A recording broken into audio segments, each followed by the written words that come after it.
Hey, it's Tabasco, the truck and biker. I've got something to tell you I've known for a few years, but it has to come with a disclaimer. I wouldn't ever give you advice.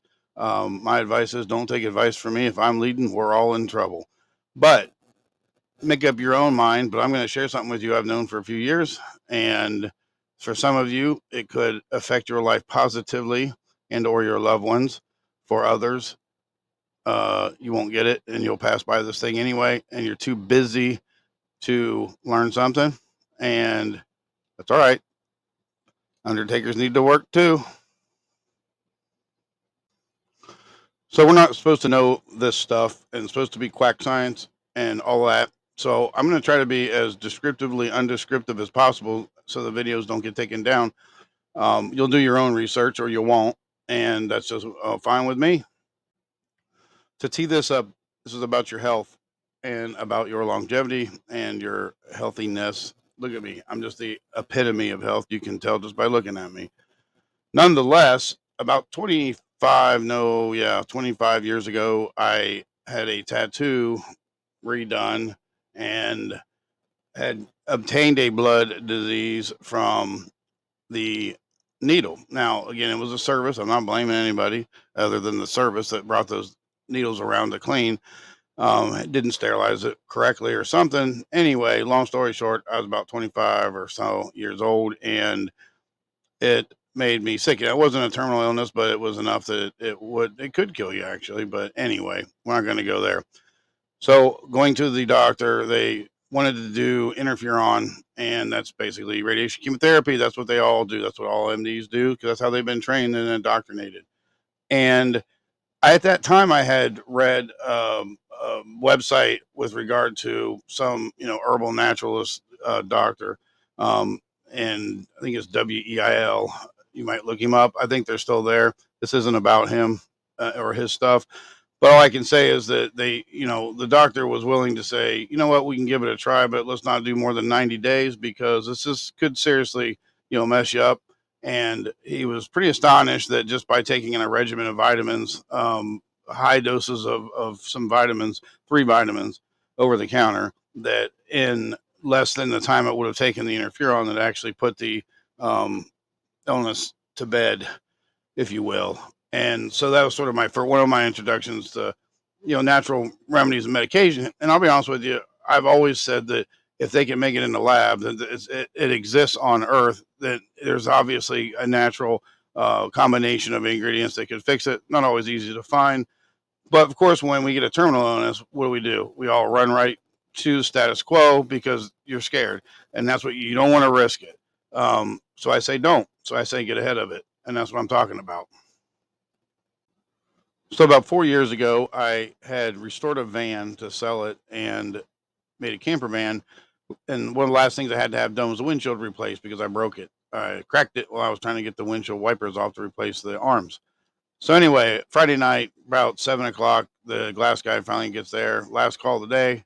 I told him, hey, you want, throw back some beers, I'll help you. And it was an independent, so he can do what he wants.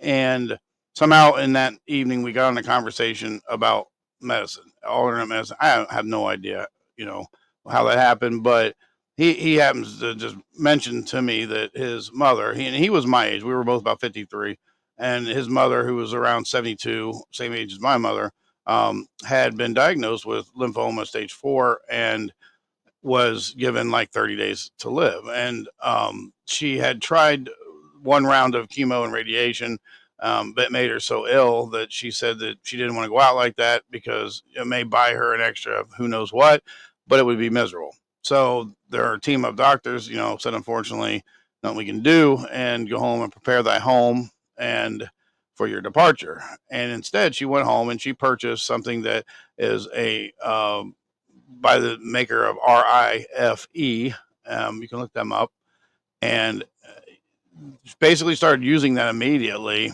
and actually went within 30 days. She was still here at 60, and at 90, I think he had said at 90, she was in full remission, and by like less time than it would have taken if the chemo radiation even worked, had have worked and not killed her in the first place. That she not only was in full remission, there was no sign of it in her blood at all. And she had lymphoma, and it's blood, born illness.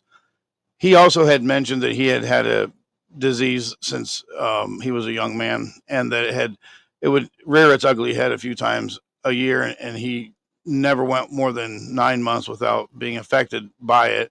And at that time, it had been, I'm sorry, he said no more than 6 months. At that time, it had been 9 months, and he had not had any issue with it. First time in 30 years, he was pretty ecstatic. So I check in with him every year, and this will be, I think, the fourth or fifth year.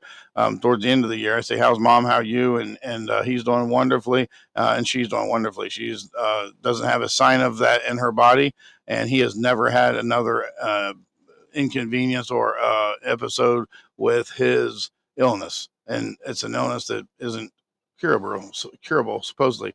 Now, I'm not saying there's a magic pill for anyone. I'm just saying for them it worked, and I know there are others. So that's what we're talking about, and there's science behind it, and that's what I wanted to tell you. So the concept behind all of this, the science behind all of this, is called quantum biology. Now, don't go running and falling asleep like I did in 12th grade because I said quantum biology. Biology, obviously, is you took biology probably in school and dissected frogs and stuff. I wasn't even there when they did that. I'm probably skipping.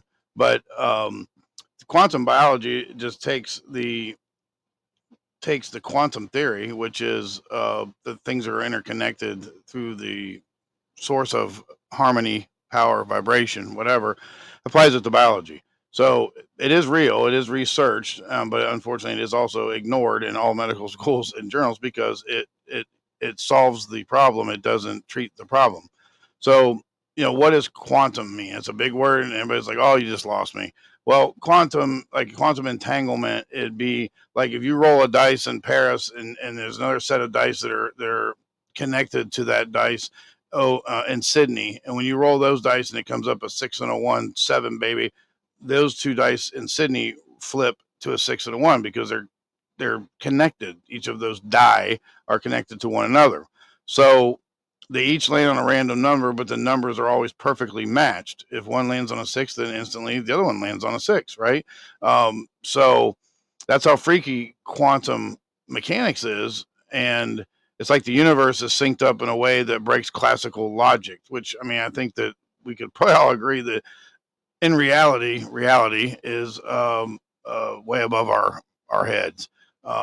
And we certainly don't know when it comes to everything else, like the power of the universe and creation of all things and all that stuff. Now, um, you could also have like two magic coins, and you flip a coin in New York and it lands up tails, never fails. And the other one, the matching coin to it that's entangled through quantum connection, is in New York, or you're in New York and one's in Tokyo, and it flips also at the same time to tails, never fails. There's no signal, there's no delay, it just knows. That's quantum entanglement. I think twins kind of do that thing once in a while, or triplets. It's like the universe has an invisible thread tying those things together, a line of communication beyond space and time, though, as we know it here. Now, all this sounds like Star Trek, and the thing is, it's been proven. It isn't sci-fi; it's actually real physics. Quantum isn't about small things; it's about a different rule book for how things actually behave. I don't know. Look, man, that might be like the theory of relativity, or I don't know why only one side of the Oreo comes off and not the other when you pull them apart. I don't know. So as not to leave a cliffhanger like Who Shot JR, I will record part two and I will pin it as best I can, depending on what platform you're seeing it on. You can also always see it on my YouTube channel, which I will include on this uh, recording. And I will post those so that you can continue your educational process, because nothing pisses me off more when people post a part one and then they never post a part two or never get to see the conclusion. This is good stuff for some people. Um, Keep it real.